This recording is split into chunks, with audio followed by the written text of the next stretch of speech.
Good afternoon, everyone, and thank you for joining. Thank you for standing by here this morning. Welcome to today's session in the ReadyTalk webinar series. Today's seminar is entitled, What's Working in Small Business Marketing for 2013? We're joined by a few experts today on the subject. We've got Bob Hansen, who is the president at Quantum Leap Marketing, and he's also the author of the survey that we'll be discussing today. Moira Vetter, who is the CEO at Moto Agency, and Chris Baggett, who is also the founder and chairman at Compendium. I'm going to let each of them kind of give a brief rundown of who they are and what they do when I do hand it over, but a couple housekeeping items before we get started here. During today's presentation, all of the participants are going to be in a listen-only mode. However, if you guys do have any questions, please feel free to chat those into the chat feature that's located at the lower left-hand corner of your screen. And we'll be leaving plenty of time at the end for Q&A, but feel free to chat those questions in or comments throughout the presentation. Also, you see our Twitter slide up here today. The event hashtag for today is RTWebinar, and we've also got all of our speaker Twitter handles up there as well. Last reminder, today's webinar is being recorded Wednesday, January 9th, and you guys will all receive a link to the recording along with a PDF of the slides in the post-event email later on this afternoon. So to kick off today's presentation, I'm going to go ahead and launch this poll, and I'd like you all to start answering. What is your biggest small business marketing challenge for 2013? Is it generating leads for your offerings? Is it kind of positioning yourself in a crowded market space, which we all are, I'm sure, very familiar with? Getting more ROI from the programs or events that you're running? Actually converting those leads or your current customers into more revenue? Or is it just a lack of time and resources? So go ahead and start answering those, and you'll start to see those answers coming in. I'll give you guys a few minutes here to answer. It definitely looks like we've got kind of a toss-up between generating leads and the lack of time and resources to do so. So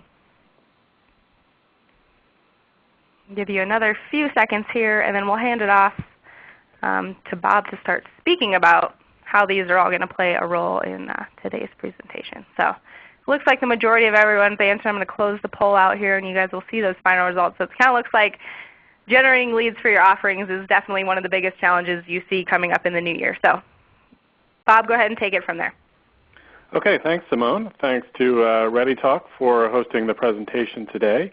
And I also want to thank everyone in the audience for participating. I'll just leave the poll up for one more second. We're going to touch base a lot on generating leads for your offerings, as well as really part of the focus of today's presentation is going to be how you get more results out of the time and resources that you do have, which is a very important issue for small businesses, marketers, and small business owners alike. So let me go ahead and just give you the quick agenda here. I'm going to talk about the survey that literally we just completed as of this live webinar we just completed last Friday. So this is survey data that's hot off the presses. And then we're going to move on to Maura, who's going to talk about using technology in marketing, how small businesses can do that, and obviously for more leads and sales and so forth. And then Chris is going to dive into content marketing for 2013 and beyond. And kind of one of the themes that we'll touch on is please ask your questions early and often. We're going to take as many as we can, both during the presentation and then at the end with a formal Q&A period. And then also each of us will share kind of what we call our must-haves for your 2013 marketing plan, and in some cases relative to your sort of the content that we'll cover within the presentation. A little bit of background about me and the survey. I'm president of marketing consultancy Quantum Leap Marketing, and since 1991 we've been generating leads and sales really early on in the content marketing bandwagon, if you will. That's a big buzzword now, and it's very important, especially with all the web and social marketing that everybody's doing. But we've created over $1.45 billion in quantified sales leads and for companies large and small.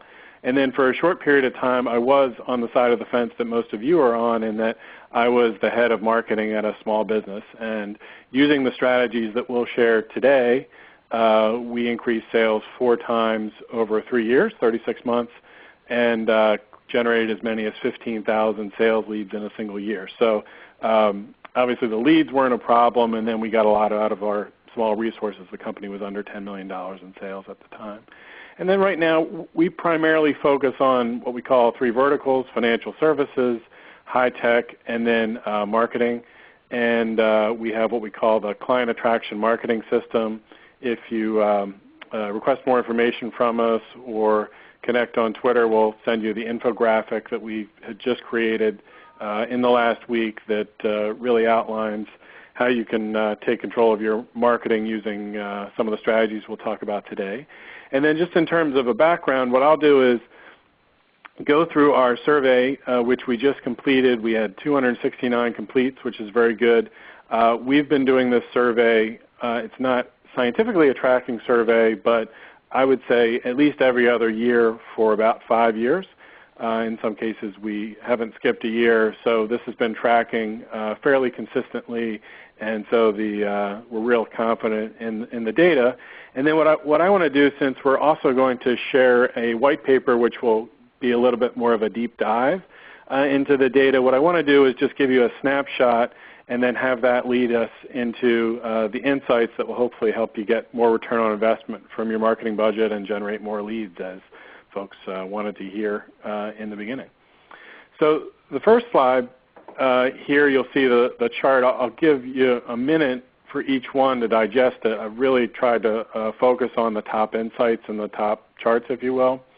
But the first question we asked our survey pool of your peers is, how are you generating sales leads today? That is, what tactics are you using that are actually generating leads for you right now? So as you can see on the left, most popular both referrals and email marketing, not a surprise. If you look all the way over to the right there, you'll see direct mail and telemarketing are a lot less popular, and those are examples of what we call push strategies or sort of old traditional strategies. And that's one of the themes that we've seen over the last four years or so, is a movement away from those strategies, and obviously small businesses being very resource conscious and focused on results. That'll show you what's working for folks. And then in the middle here, you'll see different tactics like partner and affiliate programs, leveraging others, a simple website presence as well as website marketing. Small businesses are still using trade shows and live seminars, although those are on the decline, as you'll see later. Social media marketing is used by roughly 4 of 10 businesses and on the rise. What we call content marketing, I know Chris has his own point of view on that, which he's going to share, which I think you'll be interested in. But we outlined that as a category in itself here, as well as webinars and so forth. So I think the biggest insight would be kind of what I shared in terms of you see what is most used in terms of the trends. And then also I want to highlight that for small businesses to be using all of these tactics, so even if on average your average small business is using 3 or 4 of these, that's a lot. So you really need to recognize that small businesses are doing a lot of different tactics, and it's important to be doing those well as also checking the boxes. So obviously we talked about results being important to you in the polling question up front, and that's the next question that we asked is how are you measuring the results of your marketing efforts? In other words, how do you know that they're effective? So on the left-hand side, you'll see far and above the winner is the number of leads generated, and typically organizations answered this question by multiple things, but leads was over 50% of the group. And then on the right there, the other end, you'll see a little over 10%, in this case it was about 13%, don't measure or don't track any of the effectiveness of their overall marketing, and you want to avoid that. Obviously, if you're attending a webinar today, you're probably not in that group, so we applaud you there. But hopefully if you have local competition that's small businesses as well, hopefully they fall into that group. In addition, you see folks are tracking the number of sales opportunities they generate. So that's, in some cases, that can be called a qualified lead or somebody really generating product interest, as well as the revenue that's generated from the overall marketing. Now, I do want you to look right into there in the middle. That's it's one that's very important for our discussion here, and I think is overall one of the biggest ways that you're going to use to track results and then get more from your time and resources. And that's tracking at the campaign ROI level or return on investment. So that means, okay, if we sent out an individual email or did an individual webinar, what results do we actually get from that, and how do we measure that in terms of return on investments? It's revenue divided by cost, basically. So that's one of the things that you'll want to do, and only about 3 of 10 of small businesses are currently tracking at the campaign level. One of the other things we asked, and it's a topic of one of our panelists today, Maura, who's going to speak about technologies, is which online technologies are you going to be using in 2013? So we saw a couple interesting shifts from last year to this year, and this is one that I want to highlight. So email marketing is about steady in terms of usage, so roughly 3 in 4 small businesses are using email, and that's good. More organizations than ever before, obviously, are going to be using social media marketing. It's going to be a bigger focus, as well as about half are using website as a key marketing technology and website content. Still a little less than half are using both webinars and web conferencing, as well as customer management technologies. So one of the ways that obviously you can leverage customer management technologies is to track the results of your campaign and tie revenue to it. So that can help you create the campaign ROI. So we encourage you to do that, and it's still less than 50% of organizations are really able to do that through technology. One other thing I'll highlight in terms of the last column there is we really view and see pay-per-click as still a great opportunity for small businesses. Maybe, for example, if you're having a tough time competing with search engine optimization, a tough time getting on the first page of Google results, for example, well, pay-per-click might be a way for you to do that. And then obviously with all the technologies and tools out there, it's relatively easy to track the results that you get, and you can generate some sales leads from that. So that's still a big opportunity that we see that small businesses are ignoring. And that's been pretty steady in terms of over the last couple of years. About 30% or so of small businesses are using pay-per-click. Now here's one of the things that everybody wants to know, so we'll reveal it right now. It's what are other organizations like mine doing with social media? In other words, what social media technologies are you using, or what social media marketing channels are you using in your marketing mix? So by far, obviously, LinkedIn is number one, and in our point of view, it's vastly underused. If you remember 10 years ago or so, the company Sun Microsystems, which was a big and very successful technology company at the time, said kind of the value of the computers is really in the network. That was roughly their slogan there. So there's a lot of value that's in the LinkedIn network since it's very popular now, and there's a multitude of ways of using it. We've even had clients that we suggested were even very good at, say, a lot of other avenues, had a robust, many tens of thousands of email names, a big client base, communicated a lot with those clients. Well, they won a big win last year in 2012 just by making sure they were connected with all their customer buyers and influencers. So even just connecting with your existing customers via LinkedIn can be a way of increasing sales. And then obviously you'll see here you had a chance to look at what are the most popular technologies. And then the other thing to think about as we're getting into some of the strategies specifically and getting into some of the case studies. Mine's going to be more about web seminars or webinars, but some of the other discussion that we'll have really should highlight that small businesses, in our opinion anyway, the ones that are, when you push this analysis, are really producing the most results. So by the 80-20 principle, we'd say 20% of small businesses are generating, say, 80% of the leads. The ones that are doing so are generally a little bit more targeted and successful with the tactics that they do. So for example, if you're in business to business, then really I think in 2013 you have to be on LinkedIn because that's where your prospects and customers are. and that's a big spot to be in terms of social media. But it would probably be better to make that channel successful versus trying to do all the others and not do them well. And then obviously, as you're approaching your social media strategy, one of the things that we see from the survey is folks are really targeting the social media that where their buyers are, and that's one way of making it effective in the marketing sense. So really being focused in terms of your social media strategy. And yeah, we did. One of the questions that we had so far was just around the results that we're sharing here. We will share them after the webinar. The webinar is being recorded, as well as we'll share the summary of the results in the form of a free report, and everybody on the webinar will get that today. So we really want to focus today on how we build from these insights. So just in terms of a snapshot of, we consolidated 3 or 4 questions. So if we had to say sort of what, at a high level, what strategies are on the rise, where are small businesses moving in terms of their marketing, and what are they staying away from or de-emphasizing? Well, obviously, we have email, social media, both websites and website marketing. We call that section really can be your hub of communications in terms of your marketing.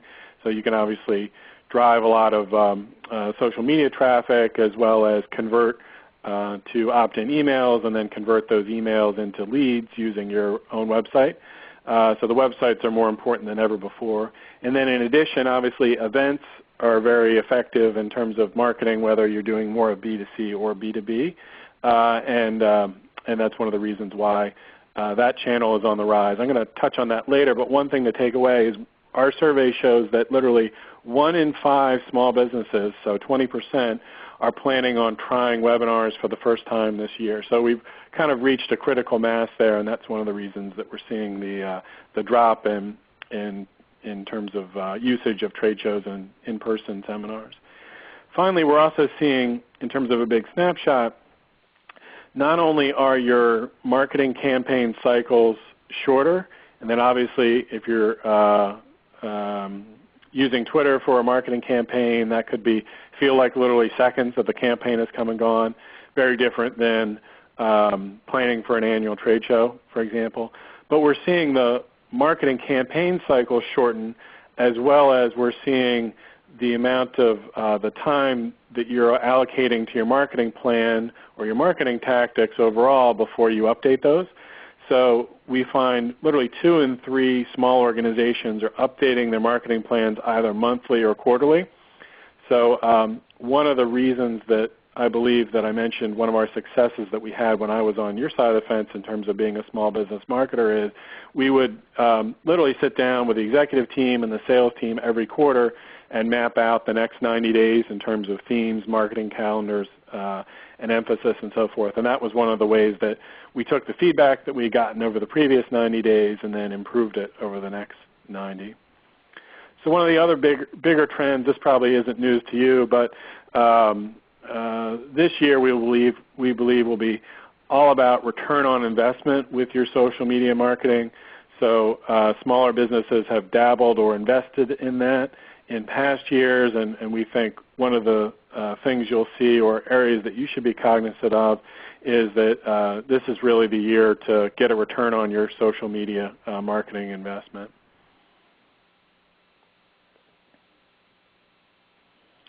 Now just another way of looking at the kind of getting return on investment from social media marketing, and this is our sense from kind of doing this type of marketing over 20 years and then also leveraging channels like social with clients and for ourselves, is really to approach your marketing strategy in sort of a 3-step format. We used to think of, in the last 10 years, the model was 2-step. Get them on your list, get an opt-in, and then engage them and nurture that lead up to be a qualified lead.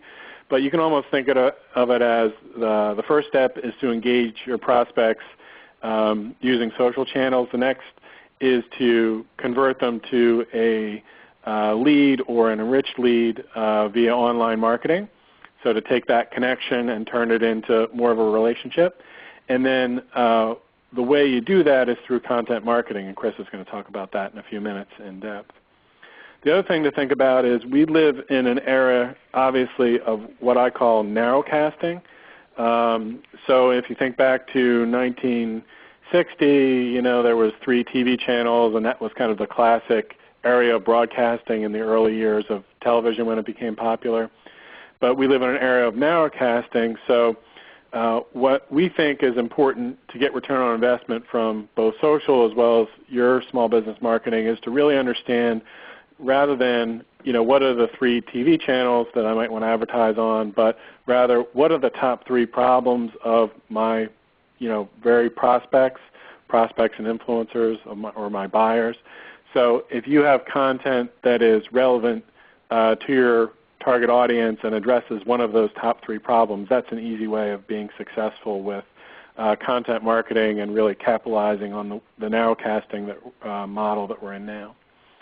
Also, 2 other things before we get to Maura is we found over the past couple decades, and this doesn't change with this survey here. There's no 10x change here. It's kind of a truism, is small businesses really can, if they take advantage of what's working or try and improve their results of the marketing that they are doing, they're going to get much better results than just trying to do more or try and add 5 or 10% to the amount of time or resources they have for their marketing.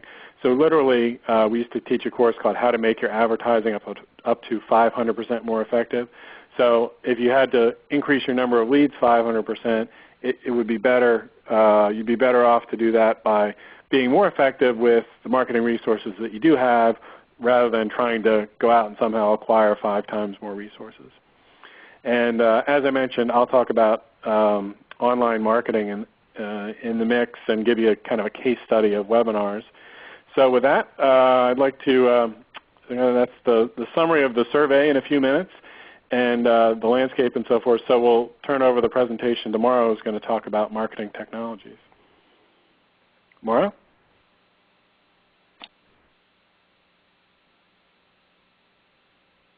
Thank you very much. All right, I'm going to move ahead here.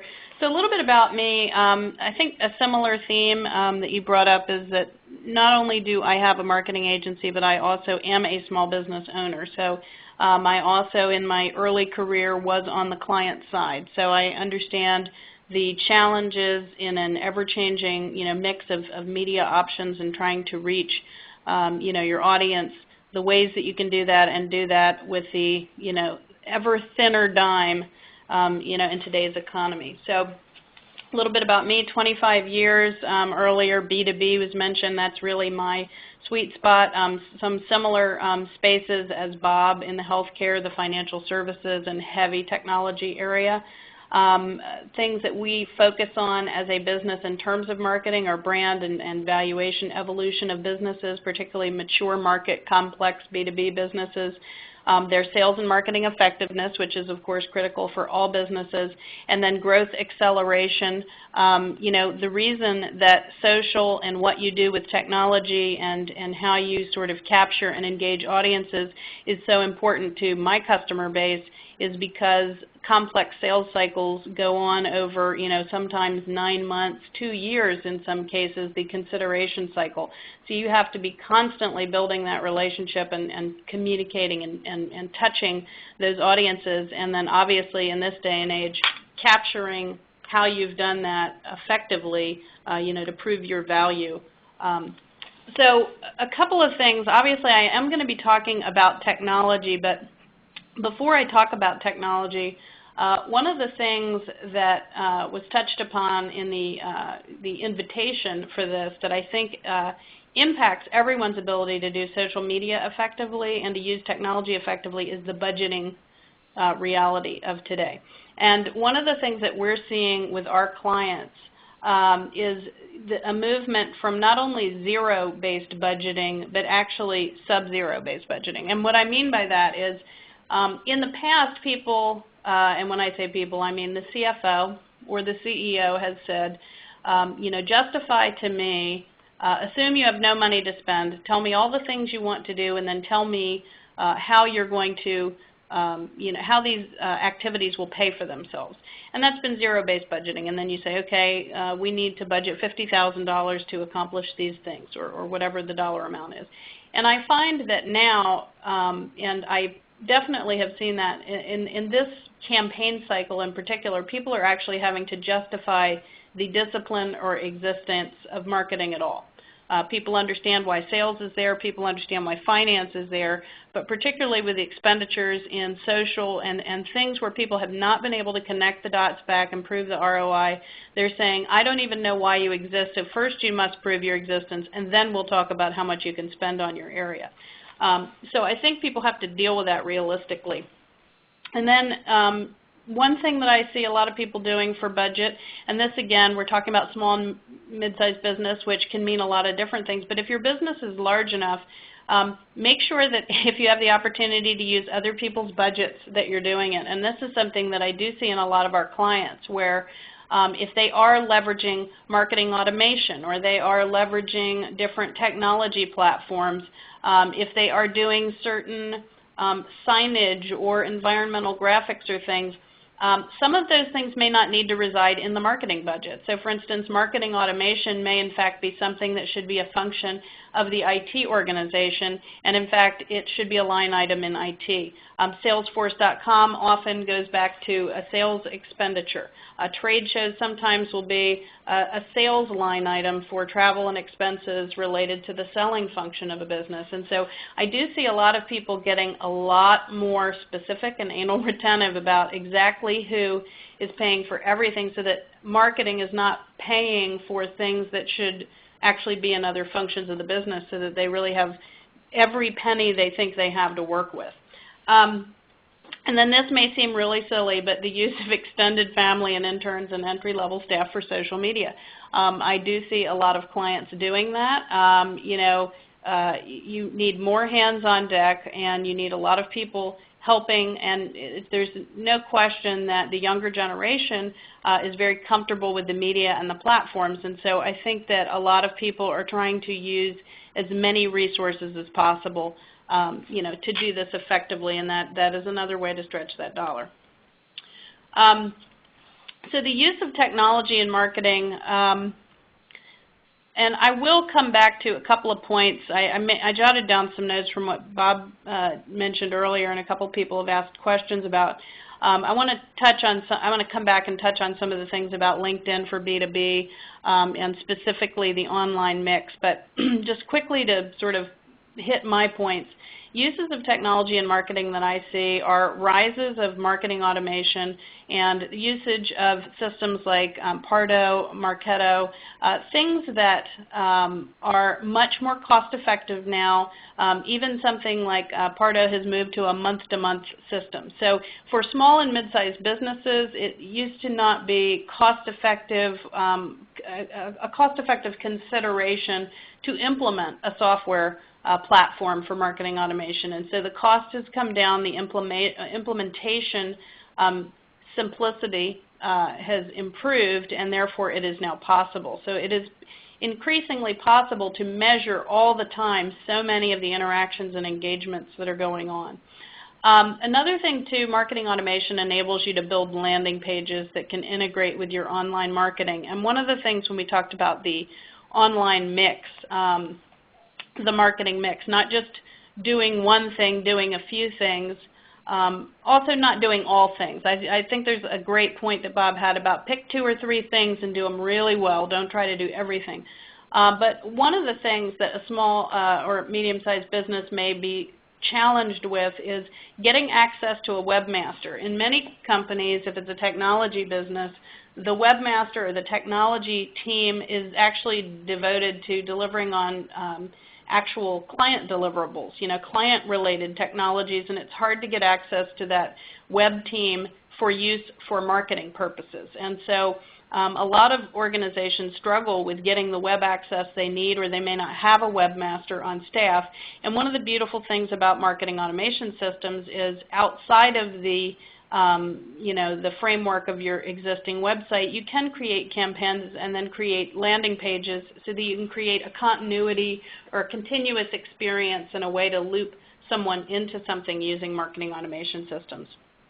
And then, this is a theme that we've talked about. We've worked with ReadyTalk, with Salesforce.com, with Eloqua, every kind of marketing automation you talk about. The need to continually integrate all of these different marketing technologies that are being used. It seems that every one of our clients uses different sets of the tools to do different functions.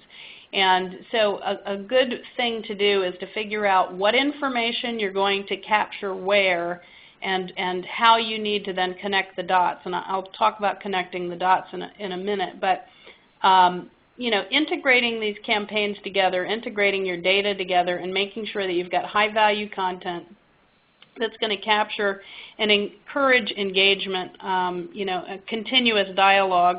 In one of the earlier slides, the survey showed, that referrals was the #1 source of leads. And so it's no surprise to me then that LinkedIn would be, particularly in the B2B space, the #1 place for people to, leverage social media because of the importance of referrals.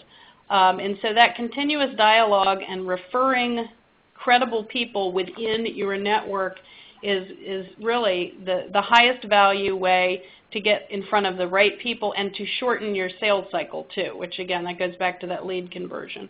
Another thing in the use of technologies, it's really overwhelming to look at that list of all the social media mix and think, oh my God, there's 15 things I need to be updating, or 15 channels I need to be managing. And so looking at things like Hootsuite, TweetDeck, vertical response, there's all sorts of tools that you can use. And if you say these are the 3 media or the 5 media that we're going to commit to updating, using a single tool and getting your your intern or an entry-level person in your organization who is going to be committed to using that tool to make sure that you're being consistent across all those media and integrating them. And then one final thought on technology, there's been a lot of increased discussion on Net Promoter Scores.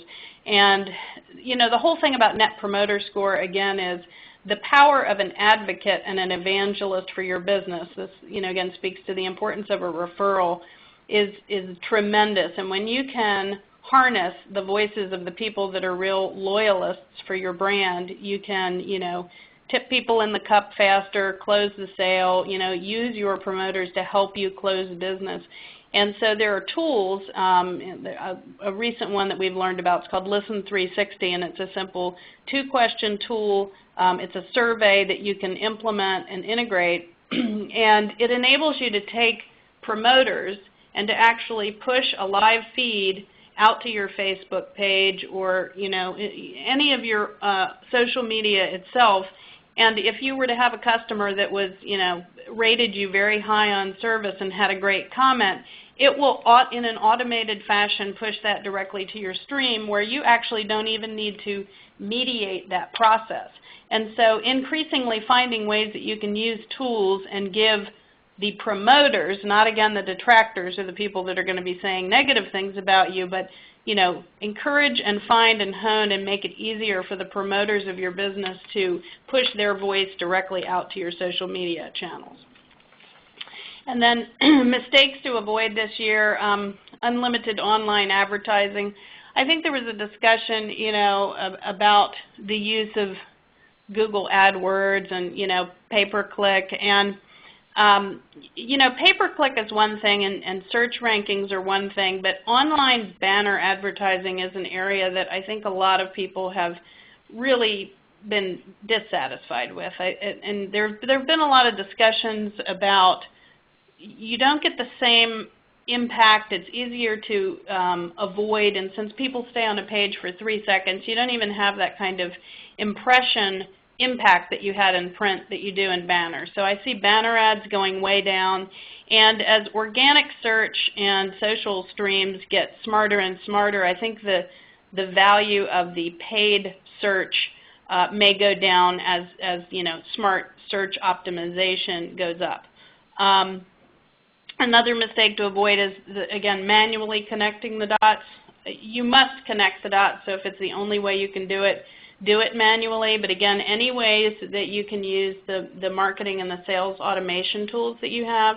Again, now that the price points and the complexity have come down, to the extent that you can use that to connect dots between the sales and the marketing function, it's a huge plus. And then, remembering that there are other parts of the marketing mix. We looked at that one slide where, of course, social media is up, but social media alone is not the answer. There was, a discussion too about how huge email marketing is in the mix. And second to referrals was the use of email marketing for success. But email marketing can be highly inappropriate for prospect marketing. So you do need to think about how you're developing your business. How much of your business is being developed with an existing customer base versus a prospect base. One of the things I noted, the online marketing mix I jotted down from an earlier slide was email, social, web, CRM, and pay-per-click. And so, email is an extremely useful thing for customers and for people that you have an existing relationship with because of opt-in and canned spam. Social is a great thing for suspects. The web and your web presence is great for prospects because you can start telling more of your value story. The use of webinars is great for suspects, prospects, and customers. Again, the use of CRM systems, that would imply you already know some things relationally about the customer, and you can really take personalization to a new level. So I think you need to consider which mediums are appropriate for what you're trying to achieve and for where your actual revenue comes from in your organization. So that notion of not using one medium alone, use all of them in a string or continuity. And so again, your must-haves, while I covered a lot of different territory, social is most effective where your buyers are impacted by social media. So again, if they're in the headspace to be influenced while they're engaging with it, then it's a great thing to do. If they are in a headspace where they are looking for referrals, one of the questions earlier, where is LinkedIn good for B2B? Well, recommendations from clients, particularly if you're in a high referral business space and you can get, the head of IT for IBM or, some senior level IT person from IBM to recommend your product. That recommendation, can give you great credibility and, again, help shorten the sales cycle. Asking for connections to other prospects. Using your status to promote content and thought leadership and to tie back to other social media is another way to use LinkedIn. And an area that I've seen LinkedIn be less effective is people trying to actually create new groups. I think there's no shortage of groups, and I don't know that the amount of conversation that people would like to have occurring in private LinkedIn groups is actually occurring. So I think that's a noble attempt, but not a lot of my clients at least have seen a lot of success there. And then, again, repurpose and integrate. When you develop a webinar and when you have, that one annual trade show and you have a great presentation that develops a white paper and a speech, well, it should also inform your webinar and all of the assets that you've used and created. You've got a lot of things here, articles, videos. Chop all of that information up and create a continuous body of content that supports that story and can be used to, again, create these longer-term dialogues where you're not just, covering one aspect of something, but you have a way to create an ongoing conversation with someone with different aspects of something to determine where their trigger point is going to be. So that is the extent of my content. I think it's back to Bob now. Yeah, no, thanks, Maura. That's great. And to keep things moving, because we want to get to Chris momentarily, I'm just going to cover a case study, which is kind of the intersection of technology as well as then moving into an example of content marketing. And that's one of our clients that we worked with recently who, and think of more of the 50-person business with under $10 million in sales. So just an average company in their marketplace. They had some smaller competitors, but more bigger competitors. So they wanted to use a webinar series to kind of cut through the clutter and be one of the main focal points in terms of both getting new prospects and potential buyers on their list, as well as nurture sales opportunities and sales leads from their existing list. So one of the things that we really work with them on is matching up the topics of their webinars to their decision makers. So in this case, rather than, and it was a B2B situation or business to business, rather than trying to focus on all levels of their target organization, as they really picked the topics that were of great interest to their decision makers that they thought were going to be money in motion drivers, if you will. And so they went out and surveyed those decision makers and said, what's your most pressing problem? And again, the part of the leverage that they got from this webinar series was what Mauro just talked about in terms of they took derivatives of the webinar series, and there were white papers, and they brought in outside speakers who had already had presentations prepared and so forth. But the big thing they did is really they wanted to focus on, in different ways, what are the top 3 issues in those decision maker minds, and where they didn't have expertise around one of those issues, or in one way they wanted to talk about the problem, was they brought in outside speakers. They didn't pay a lot of money for the speakers. Some of the speakers were actually free, some were free, and then also would promote out to their social media lists. They hired the top blogger in their space for a small amount of money to come in and speak, and obviously he was blogging about the webinar. So you can also, as Mauro said, not only can you, within your organization, use other people's budgets, if you will, but you can also leverage what we call OPM, other people's marketing assets. And on average, they had about 5 different media to drive webinar attendance. The biggest factor that they found that drove attendance was email invitations, both to their own lists, to rented lists, and to third-party lists, as well as speaker lists. And sales, just largely on the webinar series alone, over the first 12 months that we launched this program, increased 30%. And they really tried to use this as a focal point to their overall marketing, a way that they could, for example, immediately after the webinar ended, they had that information, registration and attendee information was given to the small inside sales team. So they were leveraging not only technologies, but then also the information that they were generating with their marketing efforts, and trying to do a few things well and really having a focal point for their content marketing strategy. So Chris, I'll open it up to you to dive into that topic. And one of the questions that I asked of you when we were talking on the pre-call is, how do you define content marketing? So hopefully we'll answer that question for our audience today as well. Great. Thank you so much, Bob. Hopefully everyone can hear me all right. So yes, I'm the CEO and co-founder of Compendium. I was really happy, Bob, with the survey results coming back on email marketing still being #1, because I'm also the co-founder of ExactTarget, and Mauro, we just purchased acquired Pardot, so thanks for the shout out there as well. But what's interesting about all these solutions is everything is content marketing now. And I really liked how Mauro was talking about breaking down silos, because it's kind of funny how marketing has evolved from, internet marketing 10 years ago was sort of the guy who ran the website and fixed the telephones. And now we've kind of evolved into these silos where everything sort of operates separately. And as my good friend and mentor Seth Godin says, everything is content marketing. It's all we have left. What I want to talk about here briefly is just some general tactics. Because when you think about email, referrals, websites, blogs, which are websites, social media, everything relies on content. And it's all about having the right content. I've heard mentioned here a few times high-value content and compelling content. And a lot of times we get bogged down in thinking we have to have home run content. I have to have a blender that mashes up an iPhone and it has to be viewed 1 billion times. And if you use a baseball analogy, the teams that win are the teams that hit the most singles, not the most home runs. Last year, the San Francisco Giants crushed it on singles. They weren't even in the top 5, I think, for home runs. Not even in the top 50 for home runs.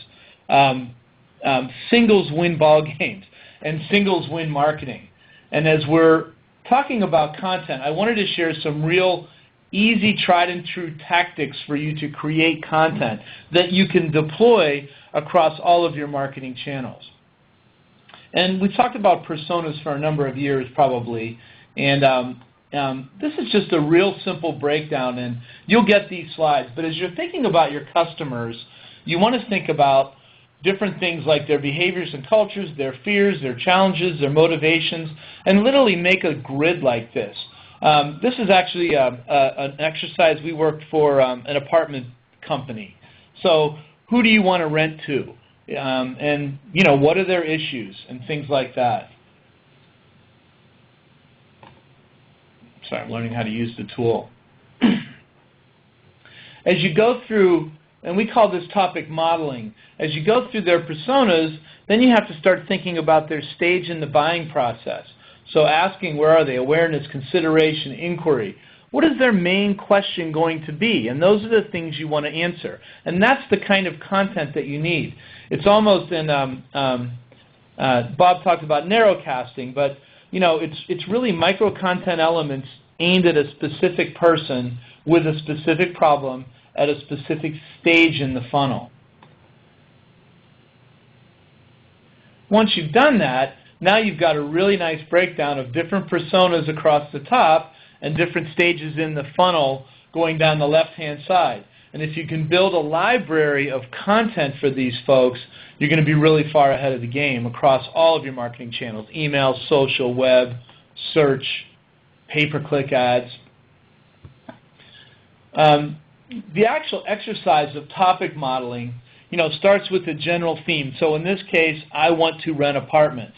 What are some of the big influencers on apartments? Well, decorating, the location of the apartment, you know, housekeeping, how hard is it to clean, moving issues, roommates. Those might be some topics that would be covered renting apartments. And what you do in a topic model is you drill down further into one of these. So in this case, decorating. And then you start thinking about what are the issues associated with decorating, painting, and a bedroom, and on a budget, and without painting, and white walls, and you want to talk about all the individual aspects of this particular apartment as it relates to decorating along all of these topics. So versus the old model where you might put up a page saying, this is a 2-bedroom apartment with a river view and a good neighborhood and great schools, now you really want to start digging into any kind of micro aspect of content that might be helpful to these folks. We talked earlier about some of the most popular content marketing tactics, right? But email, social, blogs, those are probably the big three that you really, really need to be focusing on. And they all act as different places in the funnel. Blogs are websites, right? Only 20% of all web traffic ever hits what we would consider a website, and I'm using air quotes when I say that. Most people land on content, individual pieces of content. They don't enter a home page, they do a search. So blogs become super, super helpful for this because it gives you a storage area for a vast quantity of content that lives forever. Just because a piece of content was written 5 years ago, if it talks about pink bedrooms in this neighborhood, that piece of content is going to surface when it's right for someone. The other nice thing about blogs is it gives you a great library to pull from to feed your email newsletters. As we dig into these personas and you start segmenting your email lists based on different personas and places in the funnel, most people run out of content. And they fail to look over at their blog and say, holy smokes, I've got 3 years worth of great content over here. I never thought of putting any of this content in my email. But absolutely you want to share that content between these channels. And then social, the same thing. Any content that is valuable in email or in a blog is probably worthy for social. Now, you may not want to put up 10, you may write 10 blog posts a day, but you may not want to put something on Facebook or LinkedIn 10 times a day. But you may want to tweet about something 10 times a day. So really having a calendar is very helpful here as well. Social media is referral marketing, right? This is how it works today. And I'm going to talk about a tactic here for social media that everyone can execute that's super simple in just a second. But when you think about content types now, that you determine what kind of content you need, the first thing is original content. And this is where people immediately gyrate to, oh my God, I've got to write all this content. And you don't have to write all this content. You have to write some content, and you can write some content. But if you're resource constrained, that's only one channel. Curated content is another great opportunity here. Getting content from experts. Now, a lot of times we think with this we have to go hire people to write content. And in fact, you can do that. I have a small sustainable farm on the side that I run, and I hire a woman and I pay her $10 a recipe, and she writes me recipes. So if I need, like say I'm running a campaign where I need to sell more chicken, I'll contract with her to write me more chicken recipes. That's a great way to do it. But another great source that is almost always overlooked is your employees. Most people never think about encouraging their employees to create blog posts. But employees want to be empowered. And normally you hire smart people, they like their jobs, you let them talk on the phone, you let them send email, let them blog. Nothing bad can happen, and there's lots of tools to help you control that. But curating internal content is really helpful. Curation also means looking in places you didn't think to look. Let's say you need a blog post, or you need 100 blog posts, or you're trying to win searches on certain terms. How many of you think about looking back in your archives of your email newsletters for content that you might be able to repurpose to your blog? In ExactTarget, we've been writing email newsletters for our company for over a decade. We have hundreds and hundreds of posts talking about how to build an email list.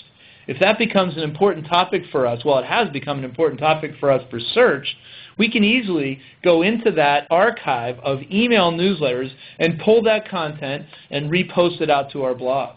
And it's brand new content as far as the search engines, right? Emails are not indexed. Emails are never seen by search engines, so it's brand new content. And the same thing is true going the other way. Customers. Your customers are full of great stories. Ask them. You know, Bob talked about this last case study where they sent out a survey. Every survey answer is content. Most people aggregate their survey results, and that's important because I want to see the trends and you know, what the survey is trying to tell me. But at the same time, individually, each of those surveys is a great element of content. And if you can wrap a persona around the person who answered that, that gives you great fodder to write stories. Jim Barry is a really terrific example where they run these play learning centers all around the country, and they trigger emails out to their customers almost every week.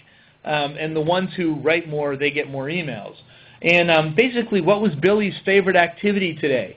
What did he learn? What would you prefer to see in lunch? Do you have any ideas?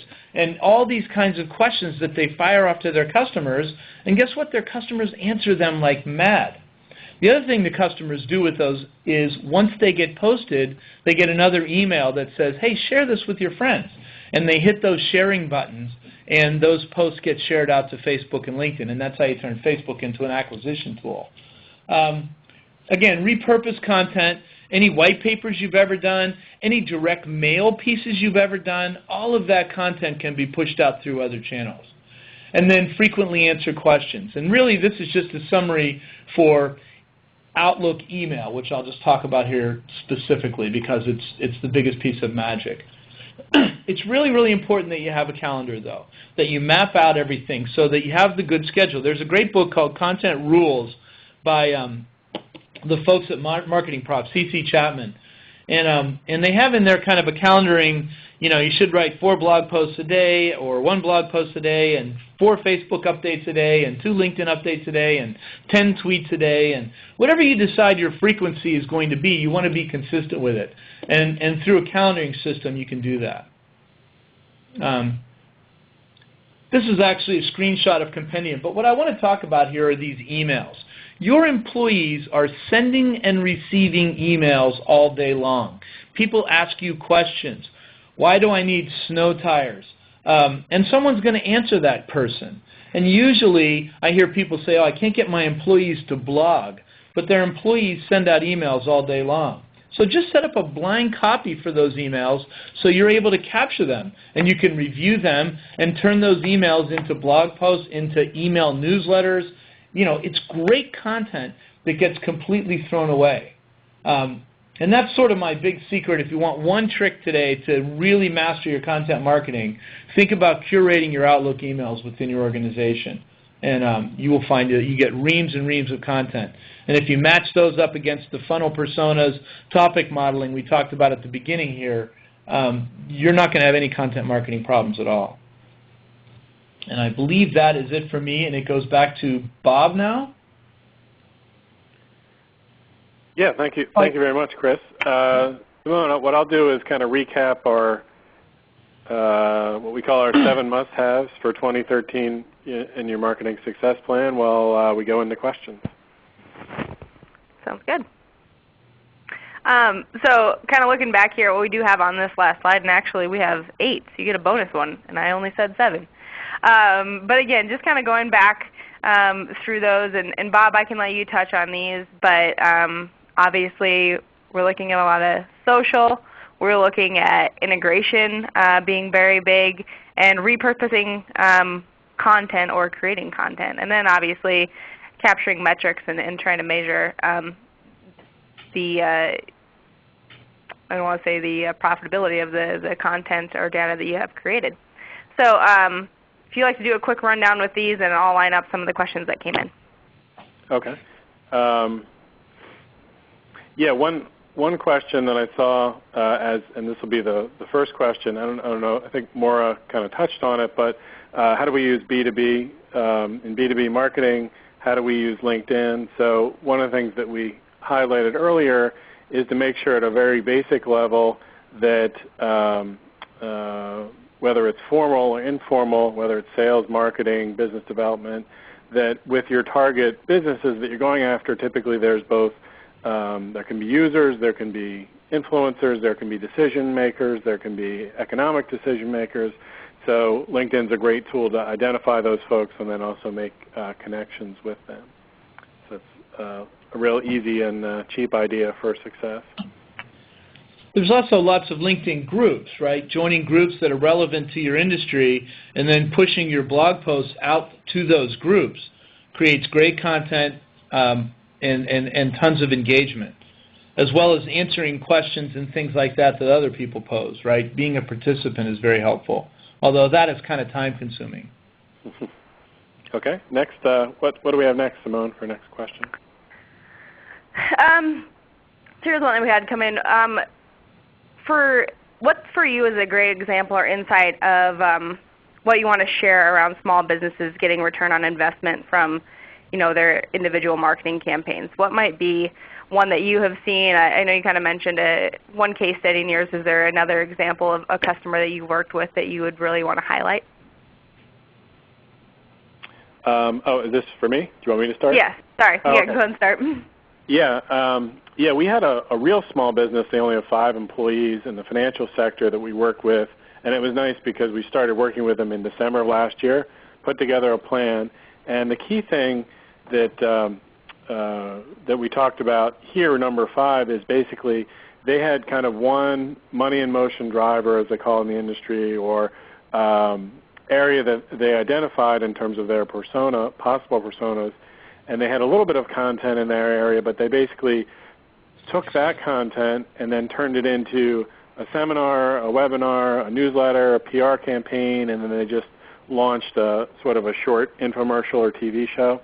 And so their new customer acquisition was basically they got as many customers last year as they did in the 5 previous years combined. And it was primarily just taking that one message, pushing it out to different channels, and really just in a disciplined process, reusing and repurposing that content. So that's one example of sort of the success of both content marketing as well as taking one theme and going out through multiple channels and reusing the content that you have. This is Moira. One other thing that I will mention, and I've got 2 clients that have done this, and I always end up making the case for the customer. We're talking about lead generation, but almost always the best customer is your existing customer, and you can get more revenue from them. And when you already know something about them, you know their persona and their behaviors, and you know something about their pains, it makes it that much easier to create relevant content, relevant webinars. And so I've got 2 clients that are doing much deeper mining exercises to say, these clients should also be buying this and this service from us. And going back to some of the information that Chris had put on there, if they only knew this at that next stage of consideration, they would then also buy these things from us. And that is informing the content strategies so that we're not just trying to get new people in the net, but accelerating existing revenue by getting a buyer of one product to buy 3. So 2 clients have really redoubled their effort on that. And of course, they're also doing new lead gen efforts as well, but they're really thinking much longer and harder about how to expand the revenue with that existing customer base and use what they know about them to do that, to inform that content. And if I could just throw in as well, kind of jumping on what Maura said, is if your best customer is already your customer, your best prospect is they're folks that share the behaviors and characteristics of your existing customer. And we saw that referrals were number 1, and that's where social becomes so important. If you can get your customers to tell you a story about what you did for them or what problem they were trying to solve or what their biggest challenge is, and if you can get them to share those stories to their own networks, their friends, by definition, are people like them, right? If I'm a marketer and I'm on LinkedIn, chances are my friends in LinkedIn are other marketers. If I'm on Facebook and I buy organic lettuce, odds are my neighbors and my friends on Facebook and my family also buy organic lettuce. And you can, with the cost of 2 emails, you can really drive that. And you measure success in your social by inbound leads coming in from Facebook. And it really doesn't have a whole lot to do with your like page as it does having to do with getting customers to share their own stories to their own pages. Awesome. Well, I'm glad everybody kind of got to chime in on that one because that was kind of a good recap of, I think, everything that we covered today. And I know that we're just over the top of the hour here, and thank you for those that has stuck around for a little bit. Again, feel free, because we're running out of time and didn't quite get all of the questions. If you do have questions from here, we'll take on Chris's advice for the using social. Use the hashtag that we had for today's event and post them online. We'd be more than happy to follow up with those.